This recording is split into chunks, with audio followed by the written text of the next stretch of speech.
Well, pardon my messy kitchen. It is part of real life around this time of year. I just opened my electric canner. I have Pintos going in here. I need to pop these out because I have 10 more jars that I want to process today. But what I really wanted to talk to you about is stocking and storing canned goods, both home preserved and the stuff you get from the store. Won't you join me? A little bit of what goes on in our pantry. Welcome to Modern Homestead Alaska. We are Erin and Jessica Milnes. We are building a modern homestead outside of Wasilla, Alaska, with the help of 3 of our children. Our second son, Caleb, our daughter, Cody Ann, and the youngest of our family, Wyatt, along with our 3 dogs, Tipper and Daisy, and the newest addition, Roberto. So as I'm pulling these beans out, I will quickly show you what I did yesterday. It's a super simple process. And then I will show you what I do today. I know that I've shown beans before on here, but Erin went to our basement longer canned storage and let me know we are completely out of refried beans. I make my own refried beans now from canned beans, so I either can use the pinto bean for soups and stews and those sort of things, and it's already pre-cooked, super easy this way.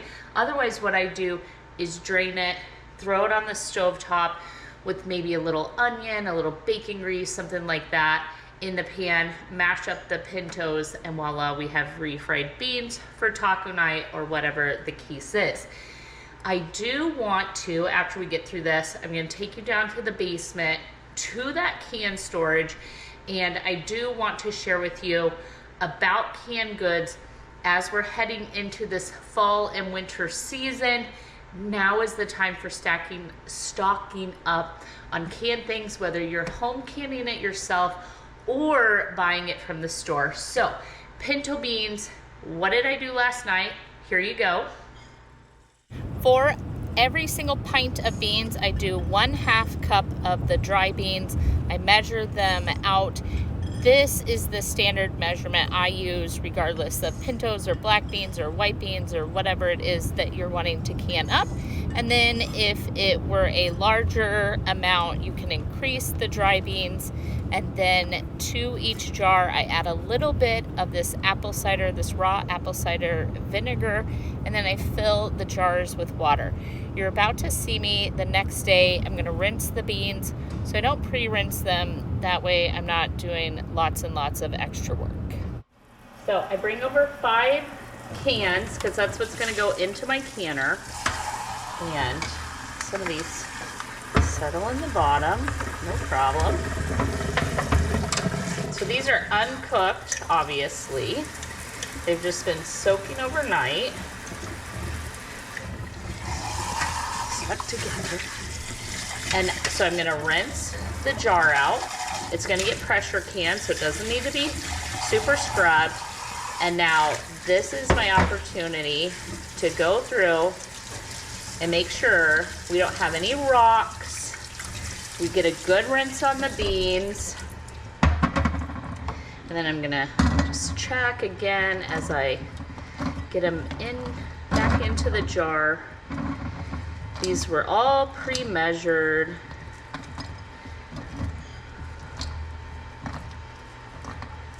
Okay.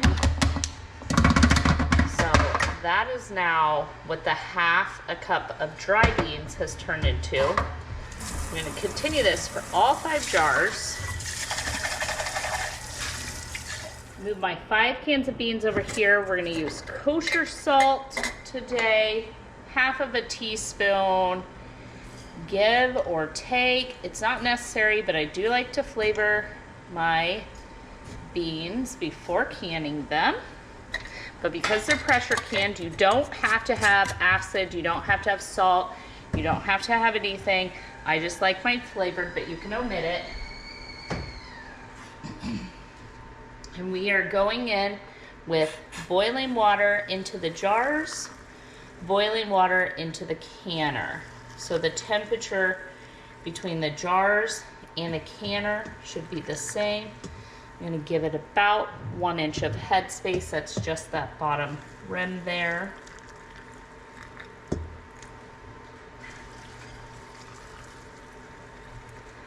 Pop, pop, pop.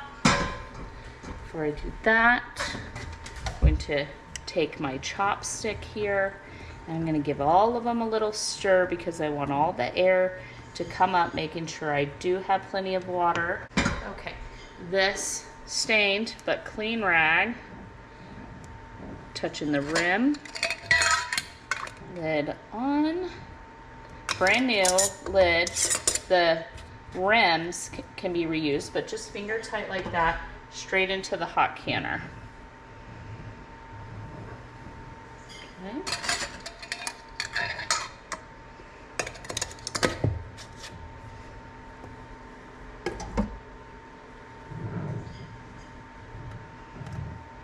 See how there's a little bit of bean on that could prevent a seal.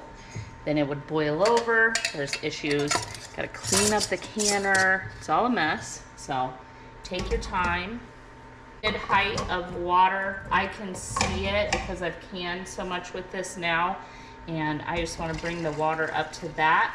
Again, the temperature of what is in the cans of beans and what is in the canner is the same. Okay. Get my lid,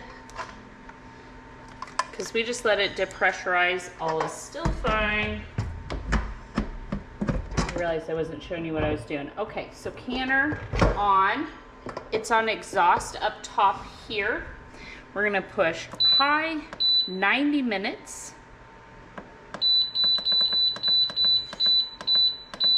We're gonna push start. When it vents, it's gonna vent for 10 minutes. After it does that, I'm gonna push it to airtight, at which point it's gonna recalibrate, and then it's gonna run the canner for 90 minutes. Probably shouldn't move it after. Do it super gently if you have to. And now this is gonna go. When it's done, we are gonna have cans of Pintos just like this. I grabbed a pen and paper and I was headed down to the basement to make a list, and then I realized when I made the Azure order, I had promised to talk about this little chunk of my upstairs pantry and where we keep some canned goods. The goal here, we're running on our second season here, is that this turns all into home canned goods, and that it gets these earthquake bars just like I have over there.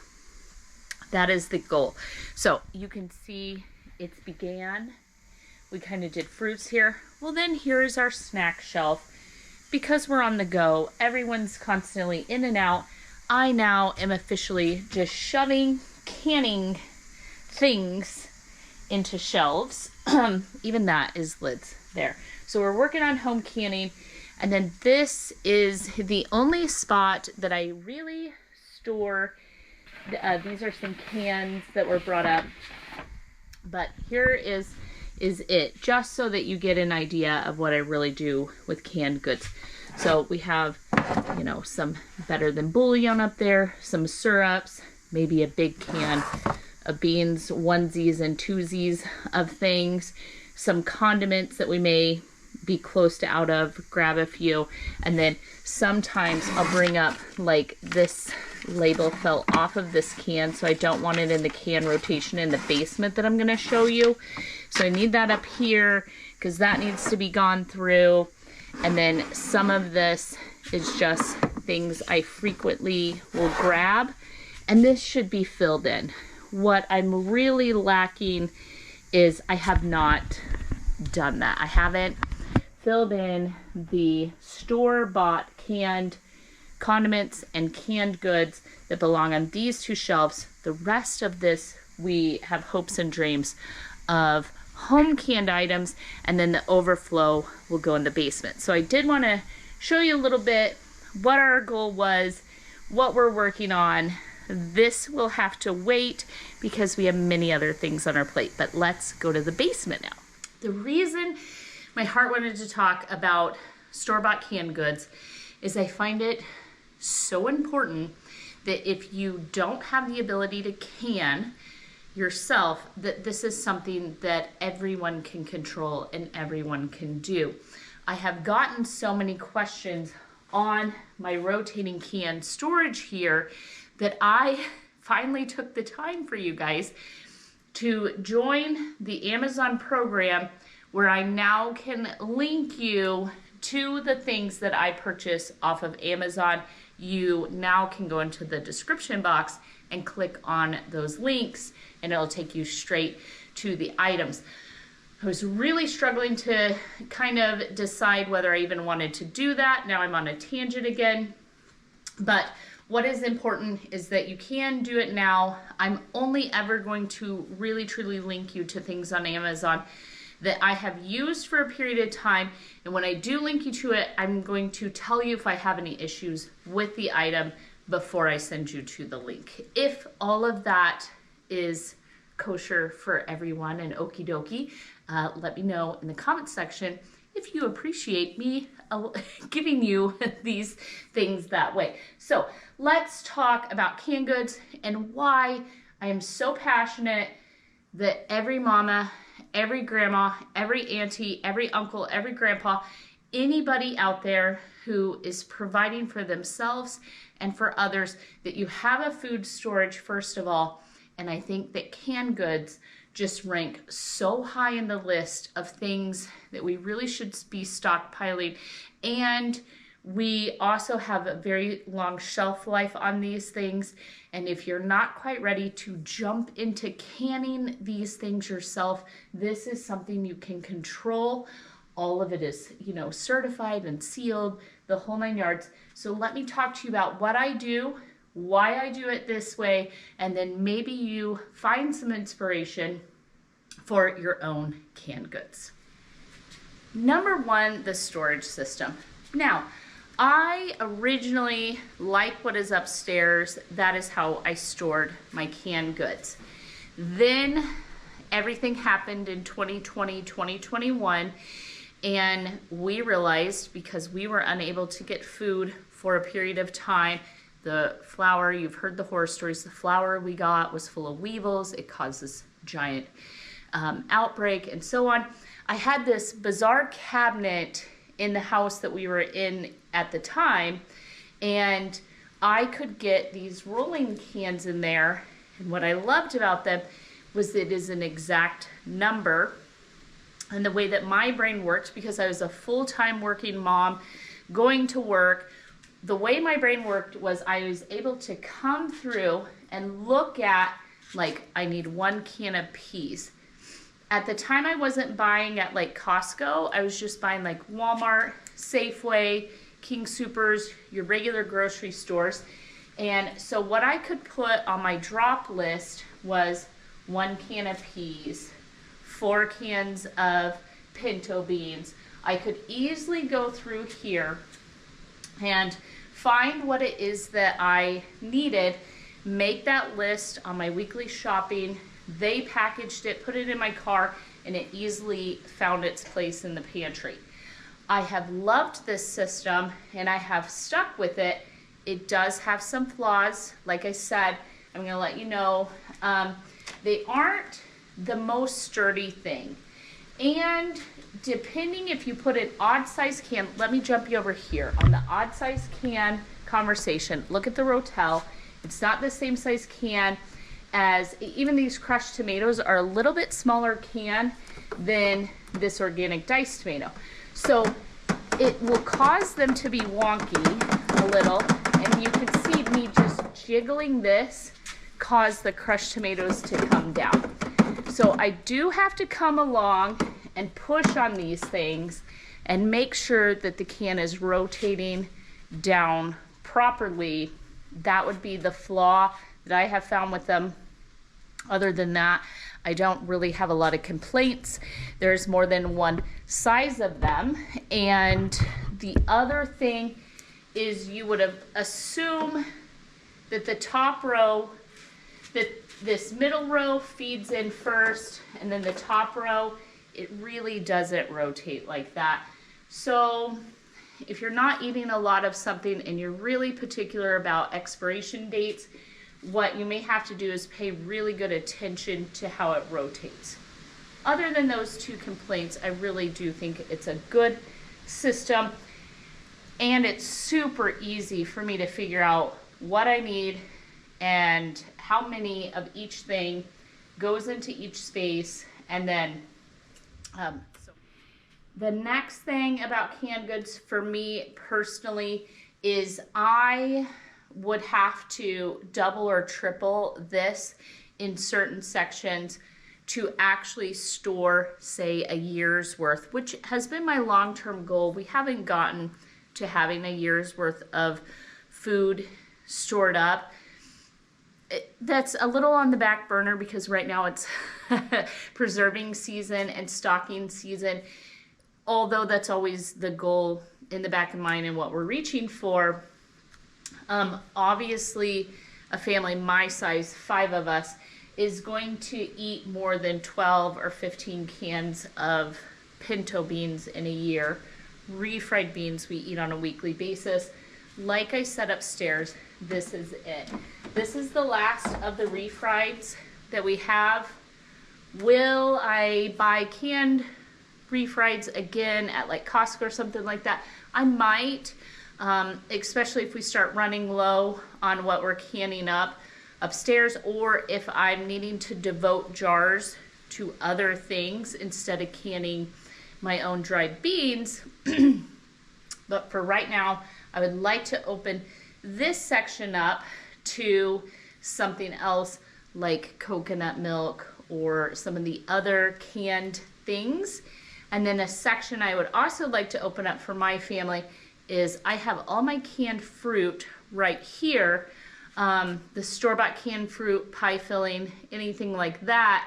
I don't have that in rollers because I don't have the space just yet, but I would like to extend my canned storage. So that's another downfall in the way that I'm doing this for right now is I am unable to store a year's worth.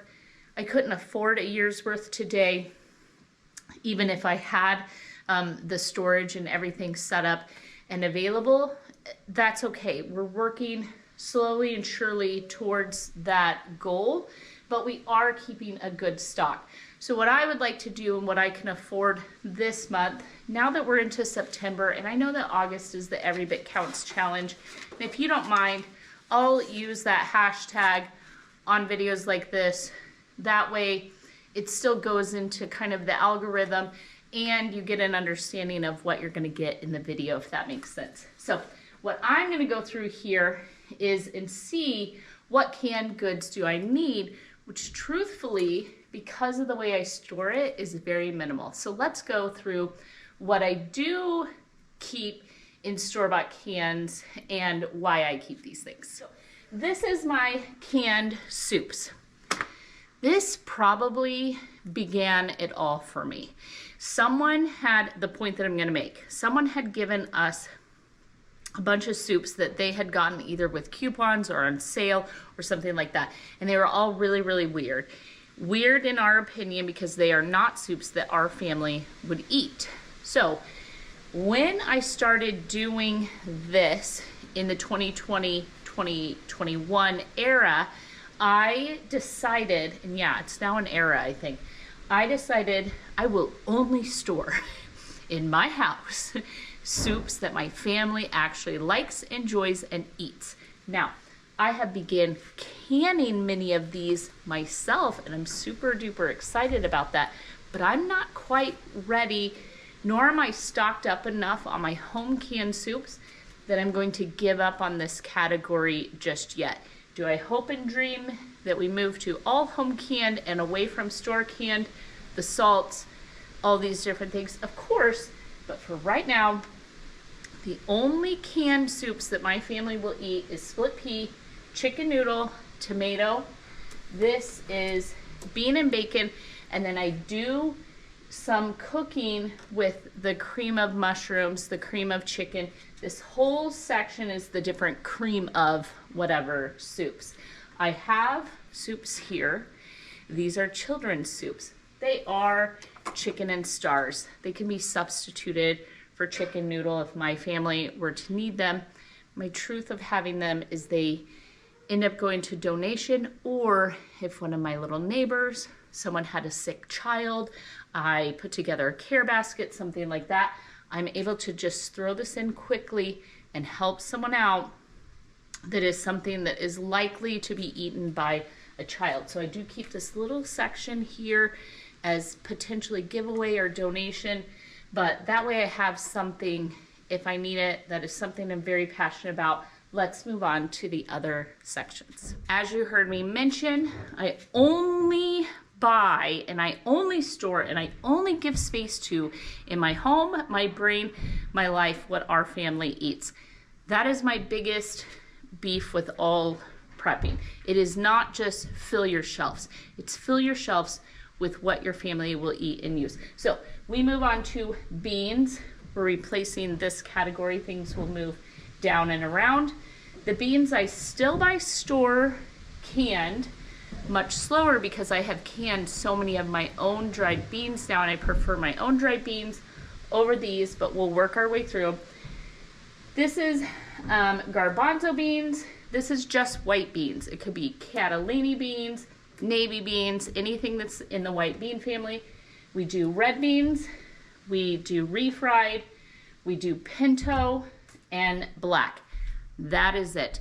I don't stock cans of black-eyed peas or the different peas or beans that we eat very, very seldom or very, very little. I may do onesies and twosies, and that would go in the upstairs storage I showed you. My love-hate relationship section is vegetables. I don't like canned vegetables. There's very few exceptions. I just this week made a soup, it was kind of like a chicken pot pie, but it was in soup form. I used all frozen vegetables. Now, in an emergency and a lot of situations, say I needed the freezer space, I had worked through those. I do have these as backup. They do end up donated a lot of times. I do like to donate them before they hit the expiration. However, I do keep them. I will eat pea salad out of peas. I will once in a great while open a can of green beans. And sometimes I like to throw this corn, this canned corn, in something like a KFC bowl, if you know what that is, or something like a chicken tortilla soup or whatever. Because I don't like my vegetables canned, I only keep this one row, whereas in your house, if you're doing a lot of other canned vegetables, such as the carrots and potatoes and those things that I'm canning myself, freezing or freeze drying, that's our preferred method. Your section may be much larger than mine, and that is totally fine. Can the vegetables, but get yourself some green vegetables and stuff in different ways and places in your house so that you do have them available. But again, vegetables your family will actually eat. Now you'll see throughout some onesies and twosies of things. There's some olives back there, some pickled beets. I don't know where I got the can of pickled beets. They're not expired. I can my own pickled beets with my dad's recipe, and they are amazing. And so there's no way I'm gonna buy them in a can, because I'm not, A, I don't can enough, and B, we don't eat enough of them that it's worth the purchase. I don't know where they came from, but we have them, so it is what it is. So you'll see kind of some one-offs. That's totally fine. What we have up here are tomato products. So tomato sauce, diced tomatoes, rotel, and then crushed tomatoes. And then upstairs in jars that are resealable, I keep my tomato paste. I do get that from Azure because you like to do 1 scoop or 2 scoops of tomato paste. So I no longer buy it in the tin can. I buy it in the glass jar. I know there's some controversy around that. We go through so many tomato products that this section will have to be refilled multiple times throughout the year. For my family, that might not be the case for yours, and it also might not be the case that you use this amount of tomato products, but that is what I do keep. Next section is canned pumpkin. You have to be very, very careful on canned pumpkin. A lot of this canned pumpkin is actually squash. It's not pumpkin. There's nothing wrong with it. And then you have to be looking on, the reason I buy it is it has a vitamin content. I then can add it to dog food and some other things. And then of course, pumpkin recipes. I do process my own pumpkins. I just freeze it because safe canning practices say you would leave the pumpkin kind of chunked up and then pressure can it, but they don't give you like a safe canning method for pumpkin. That's neither here nor there. I know that everyone's grandma's got a recipe that she has canned pumpkin forever, but we do go through a ton of pumpkin, and this is a great thing to keep, not only for our family, but our pets as well if we're making their own food. And then we have broths and milks, and we have both chicken and beef broth. I do go through these, I take them, I use them, and then I can my own broths as well. I really do use a ton of chicken and beef broth, and then upstairs I do can, which is, you know, taking risks in my kitchen. You don't have to take in yours. I do can my own ham bone broth and those sort of things, but there's no safe canning practice for that either, or that they say there's not, so on. As far as the milks go, there's evaporated milk, there's sweetened condensed milk, there is coconut milk, there's several different milks here. These are amazing. We do run out of milk a lot of times in the winter when I don't want to go out on the icy roads, and I do keep some frozen milk, but we'll just pop open a can and add it to whatever we're cooking, and we do have to refill that as well several times throughout the year. Pop down here, rounded out fruits. I like to buy the no sugar added fruit. So in here we have pears, water, and sucrose, whatever. 40 calories per serving, 130 calories per can. Ironically, these get ate like crazy no matter what they are. Pears, peaches, pineapple, the little mandarin oranges. Caleb just absolutely loves those. He just takes cans of them, throws them in his lunch, and eats them straight out of the can. That is the main way it gets used. However, it's really, really lovely for desserts, especially in the winter.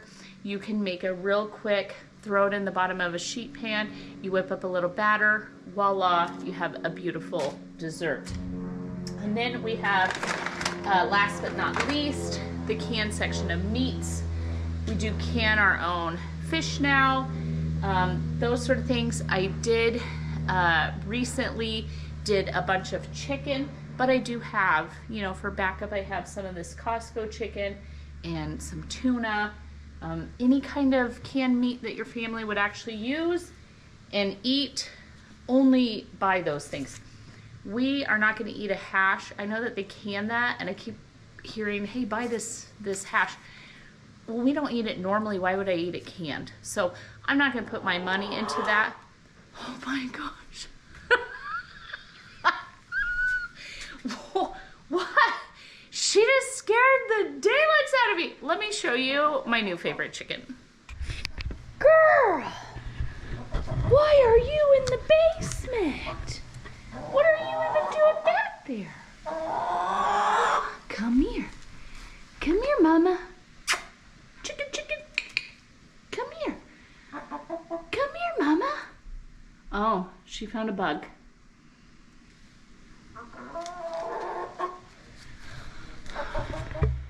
Earlier, that exact chicken, Wyatt got in the car and he rolled down the window and he said to her, do you want to go for a ride? And she literally jumped onto the window of the car like, let's go for a ride. She is a nut. We're going to leave her for a minute because I think she's hilarious. Anyway, we're going to move on. have no clue where I was even at in the video. Now I have to back it up. Give me just a second. All right, my whole point in all of the canned goods in this video is get stocked up. Do it now. Do it with the things that your family will actually consume, and do it to the very, very best of your ability. I have lived at once upon a time, and it seems sometimes we are heading back there. My food budget seems to shrink every single time. What I once could go and get for $100 at Costco is now costing me $200. So what I thought was this great, we finally made it, food budget, it is shrinking by the day. So I'm passionate of having these things for lots and lots of reasons. I said in an earlier video, this is not to run out being paranoid and cause the shortages. This is the understanding that all of the sudden they have shut down schools again. They're bringing mandates back in certain places. And if we were to be shut down, if it were to be different, what do you have on hand that can get your family through? The other question is, we have ate through our stock more than one time in my family. I'm just sharing some personal stories here for you to understand where my passion comes from. We have ate through our stock because of job changes. We went through some medical stuff once upon a time that completely drained us. The kids were in the hospital. It was such a bad ordeal, and we had to eat through our stock in order to just survive the day-to-day. You never know with jobs and health and weather. We are in Alaska.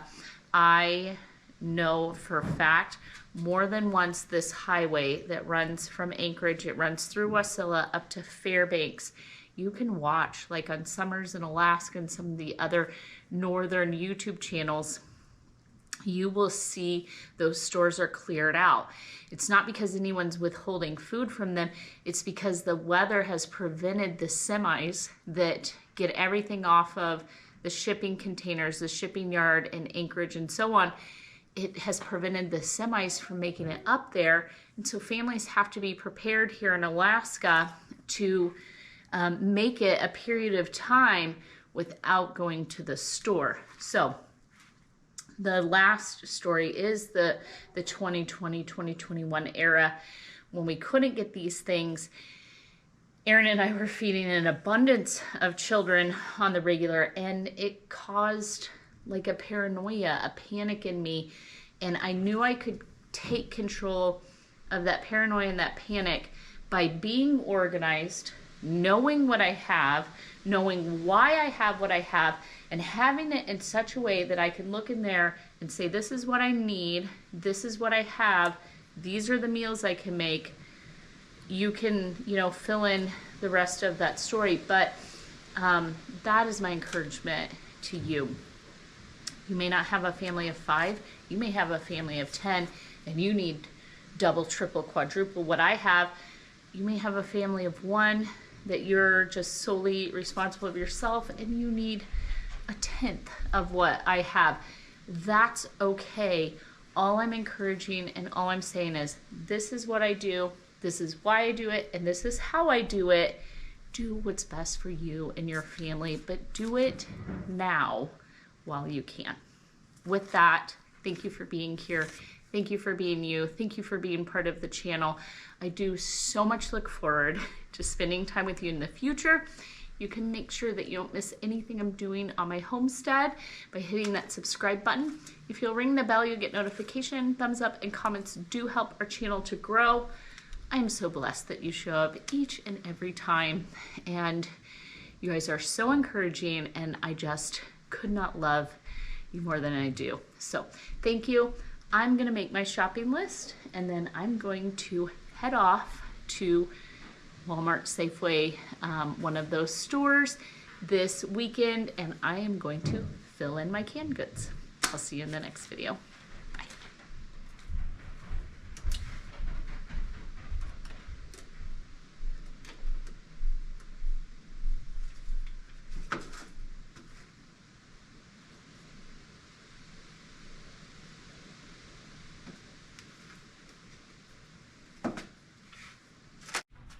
Miss Chicken. Miss Chicken. Her family. Isn't she the cutest? Isn't she beautiful though? Say hi. Tell them hi. Tell them hi. Say hi.